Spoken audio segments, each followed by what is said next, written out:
Good afternoon. I'm Dilly MacFarlane. Welcome to the Alumni Special. During the coming weeks, I'll be speaking with some alumni from the local Halifax-Dartmouth area who are involved in some interesting projects and others who are involved with Mount St. Vincent alumni. Today, I'm really happy to welcome as my guest Claudette Sapp. Hi, Claudette. Hi, Dilly. How are you? I'm very happy to be here with you. Oh, that's great. I'm glad you could make it. I know you're a pretty busy lady these days. I tend to run around.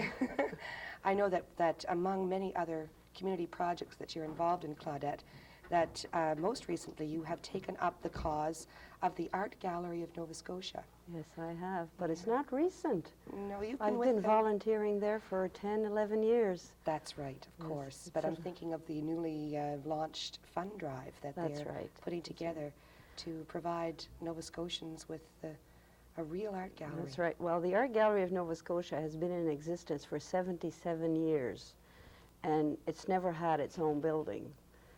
Right now they're on Coburg Road in Dalhousie property. So it's beautiful and it serves the purpose for the moment, but it certainly is not a permanent art gallery. And Nova Scotia has a very rich heritage, not just an ethnic heritage, but because people fish and people worked in the forest, they had a time in the winter to do art. Mm-hmm. And they did their art, and we call that folk art today because it's untrained and primitive colors and very basic. And Nova Scotia has a fantastic heritage of folk art. And we lose it because we don't have a good place to store it in, to restore it.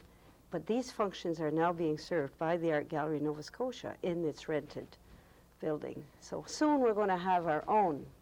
And fall of '87. I think you've brought along some photographs for us to look at. I believe we're going to look at a photograph of the site, the proposed site for the Art Gallery of Nova Scotia. Yes, the proposed site is a building that was built in 1867. It's called the old post office building. It's called the Dominion building, and it's on Bedford Row, Hollis, George, and Cheapside. It's a sideways building that you see downtown. That's a beauty. With Oh, Britannia gosh. sitting on top there. That's Britannia's the symbol of the fundraising drive. It's going to be completely redone on the inside and restored on the outside. It's an $8 million project. $4 million, 2 comes from the federal government, 2 from the provincial, and we're attempting to raise $4 million from the private sector. So it's a big job. It would be a big project. Now, I can imagine that this building was originally intended to either house a post office or other bureaucratic-type offices. That's right. It's been a provincial building. I recall it, I think, as the Royal Canadian Mounted Police headquarters. I believe they were there for a while. At one time, yeah. It is a beautiful... And then, of course, it was a courthouse, I think, at one time, too. Yes, it was. The courtrooms are still there. Really, yeah. I know that you've also brought along a designer's rendition of what the finished interior may look like. Perhaps we could take a look at that. And it's just a schematic type of drawing. You'll notice that foot part at the bottom. That's going to be underground. That's going to be underneath what is now Cheapside. Now that's where the beautiful Inuit sculpture is now, that eagle figure. That's right. So they're going, if you notice the building, it's elevated high, it's higher on, is it Hollis Street than it is on Bedford Road. Mm-hmm. So they're going to even out that little hill part in front of it that is now Cheapside. It'll remain park and sculpture court. It'll be sculpture court. But it gives an extra, I'm not sure, it seems to me 7,000 square feet of gallery space underneath. Right. Now, I noticed that there are 1, 2, 3 full floors and then an open area down below. Can you tell me something about what sort of activity will take place in each of those areas? Well, the downstairs there's going to be storage, and there's the big doors, you know, for accepting shipments and things. Mm-hmm. And then there's display space under Cheapside, display space on the first floor. There's a mezzanine type thing. There's display space on the next floor, third floor. And the fourth floor will be classrooms and offices. And there's a small amount of growing room. There's there might be a way of putting offices elsewhere and using that for display space in the future. But for the moment, it's not perhaps as large as one would wish if one had one's druthers. Yes. But it's a beautiful space with a historical meaning that's very valuable, I think, especially in Halifax and Nova Scotia. Oh yes, I think Caledonians are delighted to think that that wonderful building, it's so unique, so different, will have a real purpose again. That's right. A functioning building with some real life going, and what a life will be happening on the interior of that building. I know you've also brought along, you were talking about the folk art heritage of Nova Scotia, and this is compiled in a stunning book called The Spirit of Nova Scotia, Traditional Decorative Folk Art, 1780 to 1930.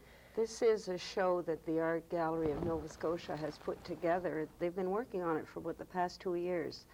And right now it's at the Mendel Gallery in Saskatoon, and it's going to be going across Canada.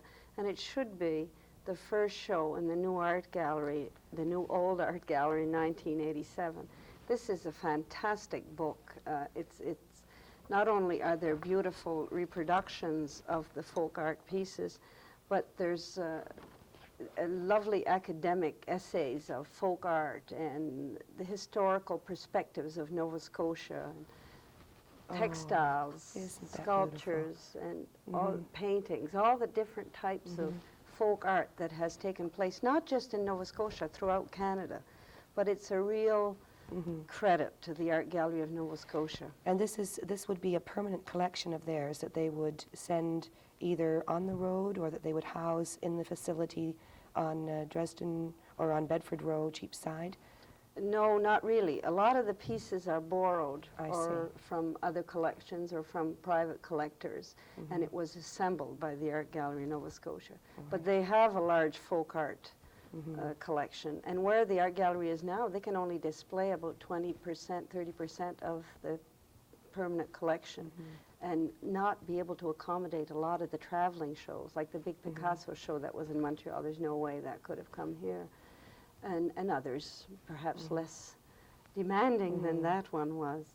But if this facility is improved to the state where we have seen the artist rendition, would we be able to accept exhibits like the Picasso show? We would. Probably. It would depend a great deal on the show, what of course. What a wonderful opportunity for Nova Scotians. I mean, I know now that until I was able to travel to places like Toronto and Montreal and New York, never knew what sort of fulfillment, the joy of viewing beautiful objects of art from all over the world. And it's a heritage that we have. And the Art Gallery of Nova Scotia collects it, buys it, restores it, keeps it, maintains it, stores it, so that future generation will be able to enjoy the art that is produced here in Nova Scotia from the way back when to today. Right now, there's another show that's on the road it's organized by Lavalin, the engineering company, and they have organized this big show of all modern, contemporary, young Nova Scotian artists who have never really shown elsewhere or have very little international or national or even provincial recognition yet. And it's a very modern type of show, but it's a big show that has Nova Scotia on the road. Really. This is exciting for you, isn't it? It's very exciting. You love this, don't you? I can tell. You've been working at it for 11 years as a volunteer. Well, the first 9 or 10, I've been an education guide. We have school children come in, and we take them around the shows. And our motto is, when you look, do you really see? So there's no lectures or anything, it's questions. And we get them to really see when they look, and that's very exciting part of art and art education. Now, you fill a position on the board of governors of the Art Gallery of Nova Scotia. Yes, I do. And I understand that you also have a very responsible position with the fund drive itself. I'm not that involved in the fund drive. I'm chairman of the volunteers, and membership, fund drive, everything sort of comes under volunteer. But the fundraising campaign is organized by itself. It has staff, and it's sort of by itself. I see. What sort of activities do your volunteers do, Claudette? Well, our volunteers look after getting membership, getting members for the art gallery. Some volunteers organize tours, art tours, Europe, Washington. They're going to Washington in April. Some volunteers work within the art gallery. There's the gift shop that sells things like this book and lovely silver jewelry and various things like that. There's art sales and rental that rents and sells paintings that give most of the funds back right to the art gallery. There's work within the gallery itself, a few special places. We have volunteers who've gone on to positions in art galleries elsewhere from the experience. I know that you were mentioning about getting the Spirit of Nova Scotia collection together, that you have a lot of volunteer work to call on to prepare to send an exhibition like that on the road. These pieces have to be researched, prepared. People have to go. I believe there's something in the show, I haven't really seen it, a floor that was painted someplace in Nova Scotia, I believe it's Yarmouth, and they had to go there and with hammers and get the floors off and the boards off the floor. And then reconstruct them and get them back that's into right. there. My goodness, that is a lot of work. So there's a lot of volunteer input in the art gallery. Now, in the meantime, while we're waiting for this wonderful new old location, where can people go to see what the Art Gallery of Nova Scotia is offering now? The Art Gallery of Nova Scotia is on Coburg Road at the corner of Henry, just by the Capitol Store on Coburg Road, between Seymour and whatever the street is towards Dal from there. You've got me. I'm a North End girl, but I'm sure that our viewers will locate it. I understand that from until the 2nd of March, you'll be able to view an exhibit entitled Inuit Images of Man. And I noticed that there's a wonderful sculpture here of a man carrying a bear. All of these sculptures are from the Ungava district of northern Quebec.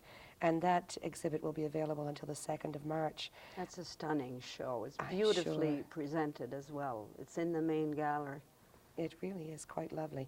And I'm looking too at some of the upcoming exhibits, new Canadian sculptural ceramics from the 6th of March to the 27th of April, aspects of the Art Gallery of Nova Scotia collecting a dozen British paintings. That sounds rather interesting. And then aspects of collecting would follow that, and that's serigraphs by Canadian artists. That's a very contemporary artistic technique, isn't it? Mary Sparling was speaking to us about that not so long ago.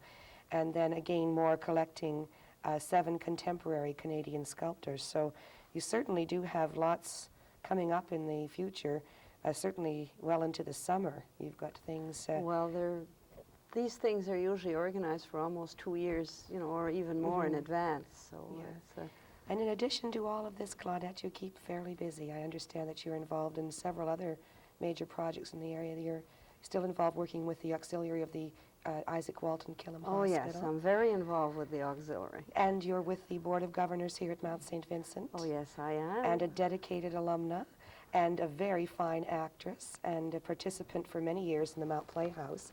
I know that that's how we got to be very good friends. But so knowing how busy you are, I'm going to thank you very much, Claudette, for coming today and bringing this interesting material to us about the Art Gallery of Nova Scotia. We'll be very, very interested to hear of the progress of your campaign. I wish you all the best with it. It's something that this community needs very badly. Thank you very much, Dilly. It's my pleasure. Thank you, Claudette. And so, until next time, on the Alumni Special, I'm Dilly MacFarlane, thanking you for joining us. Bye-bye.